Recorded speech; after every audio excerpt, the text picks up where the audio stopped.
ที่จังหวัดร้อยเอ็ดค่ะนายชัชวาลเบญจศิริวงศ์ผู้ว่าราชการจังหวัดร้อยเอ็ดได้เป็นประธานเปิดกิจกรรมวันจุดรักษาความปลอดภัยหมู่บ้านหรือว่าชรบประจำปี 2569 โดยมีนายนันทวิทย์นาคแสงรองผู้ว่าราชการจังหวัดร้อยเอ็ด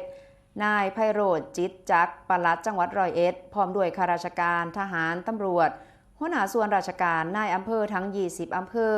และก็สมาชิกชรบจากทั่วจังหวัดเข้าร่วมจังหวัดร้อยเอ็ดมีสมาชิกชุดรักษาความปลอดภัยหมู่บ้านหรือว่าชรบจำนวน 21,785 คนแบ่งเป็นชายนะคะ 14,872 คนและก็หญิงอีก 6,913 คนครอบคลุมพื้นที่ 20 อำเภอโดยชรบก็เป็นกำลังอาสาสมัครที่ผ่านการฝึกอบรมจากภาครัฐและก็ปฏิบัติหน้าที่ตามคำสั่งของนายอำเภอ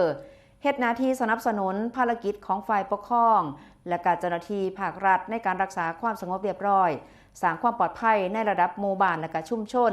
ซึ่งในโอกาสเดียวกันนี้ก็มีพิธีมอบรางวัลเชิดชูเกียรติแก่หมวดชุดรักษาความปลอดภัยหมู่บ้านหรือว่าชรบที่มีผลงานดีเด่นเพื่อยกย่องและก็สร้างขวัญกำลังใจแก่ผู้ปฏิบัติงานก่อนปิดท้ายโดยการอ่านสารวันชุดรักษาความปลอดภัยหมู่บ้านและก็กล่าวคำปฏิญาณตนของสมาชิกเพื่อแสดงเจตนารมณ์ในการปฏิบัติหน้าที่ด้วยความเสียสละและก็ยึดมั่นในจิตอาสาค่ะ